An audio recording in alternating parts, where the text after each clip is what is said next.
In our last video, we left it at the point that Roman styles and traditions were fading out in the mid-5th century. What replaced them ceramically?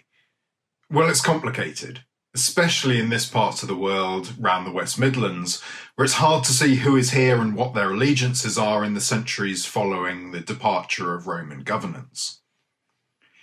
In the south and east of England, you can see the emergence of new pottery traditions developing out of the arrival of continental migrants. Angles, Saxons, Jutes, Franks. Sometimes these combined with existing post-Roman traditions with intriguing results. But in the West Midlands, first of all, there's a lot of continuity. The people of late Roman and post-Roman Britain didn't go anywhere, and still seem to be politically very much on the scene, even as Anglian and Saxon polities are expanding westward. Second, where we do have some evidence of the presence of incoming groups of continental heritage, there's not much pot.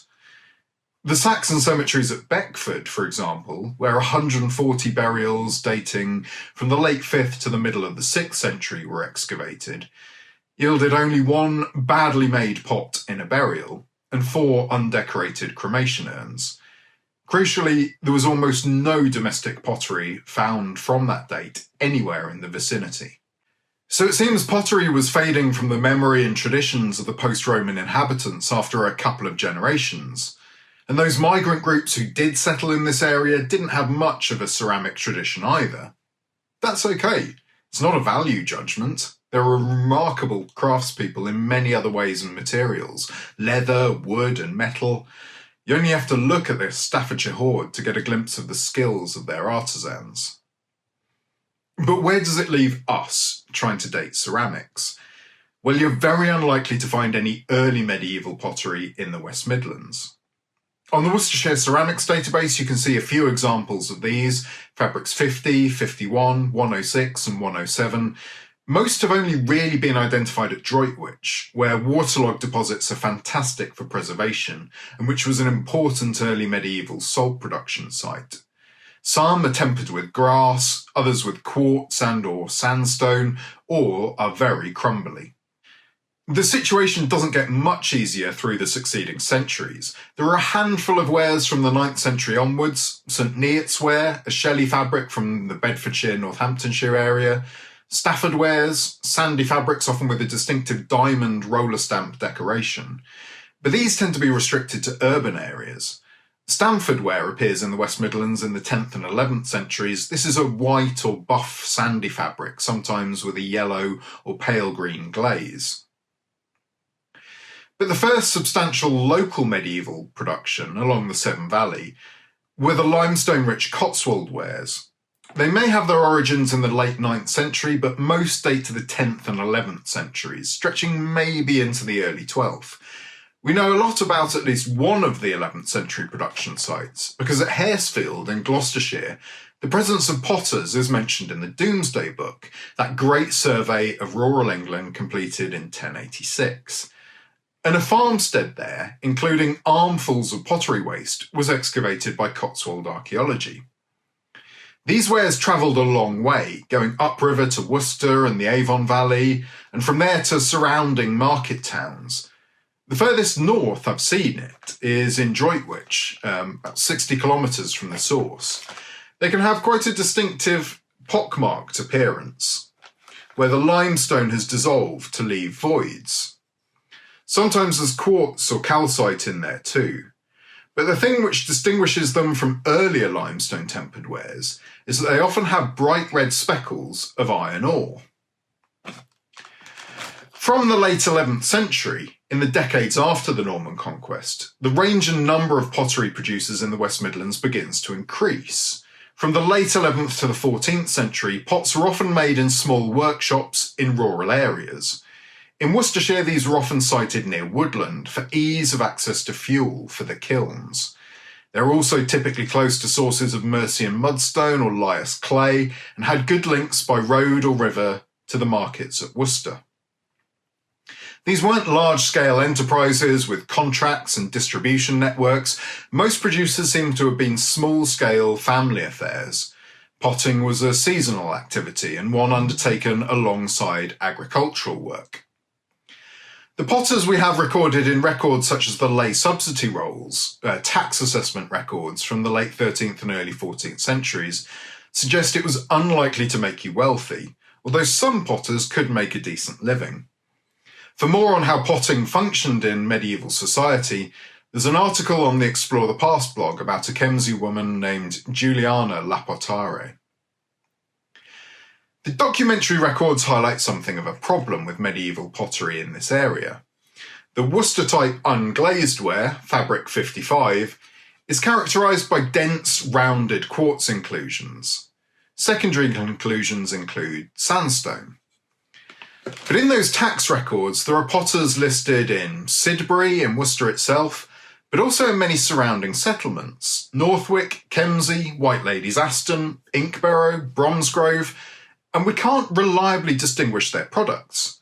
The clays are geologically similar, but crucially we lack any excavated kiln sites or dumps of wasters that broke during firing. So we have this frustrating situation. We have the names and locations of lots of potters, we have hundreds of thousands of sherds in excavation archives, but we can't readily match the products to the potters. And one of the things that we've discovered during the Small Pits project is that, especially in North Worcestershire, there were probably a number of very small producers in an as yet unidentified location around the Wyre Forest, because we saw fabrics that weren't a good match to anything we've really seen before. Happily, we do know more about the chronology of these local medieval pottery producers. I'm talking here about West Midlands production, though there's some regional variation. Similar trends occur across England. Simple handmade jars and bowls were produced from the late 11th to the mid-14th century. Dating them more precisely can sometimes be achieved if you have a rim, and our earlier analysis video gives an example. From the mid-12th century, large pitchers became common. These could be very large vessels, sometimes covered externally with a patchy lead glaze. Typically at this period, the glazes were mottled and at least partly green, though you get a wide variety of shades. And around here they often had small feet and were known as tripod pitchers. In the 13th and 14th centuries, jugs became very popular. These were tall, usually with a handle and spout, and very often with that green glaze. Some were plain, but decoration in the form of applied strips of clay or incised lines, dots or swirls was common. It's around this period that wheel throwing starts to become more evident in the potter's repertoire, but I have to caveat this. Potters themselves rightly get very cross about archaeologists playing fast and loose with our terminology when it comes to pottery technology. And there's a distinction to be drawn between vessels that are wheel-finished, essentially handmade and coil-built, but with smoothing done on a simple turntable, and those which are thrown on a fast wheel. In depictions of potting from the 12th and 13th century onwards, you see these great horizontal cartwheel-like arrangements, spun using a stick, and wheel-making became standard practice, though many more complex forms would have needed to be hand-built. Speaking of forms, I'm trying to keep it straightforward, but there are a huge array of types of vessel out there. This is especially true of the later medieval period. If you've got a 13th century site, and this was a boom time in the West Midlands as favourable climate and increasing population saw rapid expansion, then the vast majority of the pottery will be locally produced ceramic cooking pots, with a few jugs or pitchers. These proportions are due to breakage rates rather than the makeup of the household assemblage. Cooking pots were regularly subjected to thermal stress and broke more frequently than tablewares such as jugs or pitchers. We have a few examples of complete household inventories. One example is from a house fire in the medieval street of Birdport in Worcester in the early 13th century. There were almost as many pitchers as cooking pots, and notably the pitchers might have been 10 or 20 years older than the cooking pots. But the 14th century was pretty catastrophic. The population halved as a result of climatic deterioration, the Great Famine, the bovine pestilence, and then, of course, to top it all, the Black Death. By the late 14th century, ceramic cooking pots were no longer produced in meaningful quantities, supplanted by more durable metal vessels. This is often explained as being due to increased earning power of surviving peasants amid the labour shortages of the post-Black Death economy. But it might be a little more complicated. Certainly expansion of bronze foundries and technological advances played a role, and by the end of the century virtually everyone had access to brass cooking pots. But the repertoire of potters expanded to fill this gap, and the late 14th and 15th centuries are characterised by more and more types of vessels: cups, skillets, dripping dishes, bunghole jars, chafing dishes. All of these are defined and discussed in the Medieval Pottery Research Group's Guide to Ceramic Forms. I'll share a link to the PDF at the end of this video. Now, this pattern of a decline in the numbers of cooking pots poses an interpretive challenge. If you've got an assemblage of pottery and you have lots of 12th to 14th century cooking pots, but very little from the 15th century, what does that tell you? Is it giving a picture of abandonment, of late medieval decline or settlement shrinkage? Or is it telling you that you've just lost your most abundant type of artefact, and the metal pots which replaced them tended to last longer, be recycled, and leave little trace? This is where you have to be wary of numbers alone. You need to look at the types of vessels you've got, and you'll probably need the help of a local specialist. There are regional differences in how this transition looks, and you'll want to speak to someone who's seen a lot of this material and can help you interpret it. In many places, there's something of a shift in practice and process at this time. Local industries expand to take over the markets of those that have failed to weather the 14th century. In the Severn Valley, the Worcester-type industries disappeared, and the Malvernian centres expanded to fill the gap. So Malvernian wares, like this, dominated 15th and 16th century assemblages in Worcestershire. But alongside these, in the late medieval period, there were other developments that set the scene for the development of pottery over the succeeding centuries.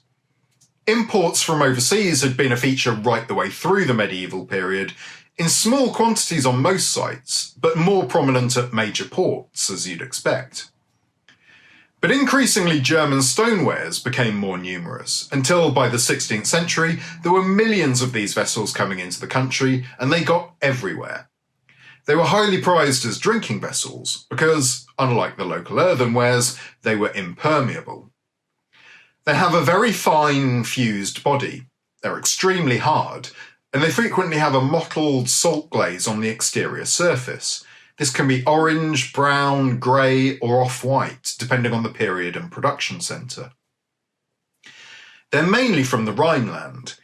They can be tricky to tell apart from later stonewares. Look out for a slightly dimpled orange peel texture to the exterior surface. The other key late medieval development in the West Midlands was the emergence of very hard, almost vitrified wares, collectively known as Midlands purple, in the late 14th and 15th century. These were produced in a number of different places, but what they have in common is that they're seriously hard, and their coloration is dark purple or dark grey throughout. Some of them had a patchy purplish to black glaze added, and this leads to some confusion, because in the late 15th and 16th centuries, derived from the Midlands purple wares, came a series of red wares. In Worcestershire, these are grouped under Fabric 78, some earlier ones under Fabric 72. In the later 15th and 16th centuries, these were most often smallish cups and mugs, often multi-handled. The fabrics of these red wares were typically bright orange to red, but could sometimes fire purple. That doesn't make them Midlands purple. If it feels like you could split logs with it, it's probably Midlands purple. If it looks like a delicate teacup, it's probably a redware. You'll often hear the early redwares described as Cistercian ware. Again, that's a fairly loose term to be used with a bit of caution. A couple more late medieval things to look out for. Border wares, often colloquially called Tudor green, but there was a range of these produced on the Surrey-Hampshire border. You'll know them by the bright green glaze, thin wall, and white fabric. And They are very uncommon but worth filing away in the back of your mind. Continental tin-glazed earthenwares, like this gorgeous 14th century Valencian lustreware dish, found at Deansway, and you can see this in Worcester's City Museum and Art Gallery. I mention these because the white tin glaze and subtle pastel colours are often mistaken for much later Victorian china, but the clue is that the fabric of these is not white. They can be buff, off-white, pinkish, and the glaze has a slightly matte finish. If in doubt, keep it and get it to a specialist. In the next video, we'll take a look at post-medieval pottery and how it developed through the 17th to the 19th centuries. But first, coming up are some useful links and resources. Thanks for watching.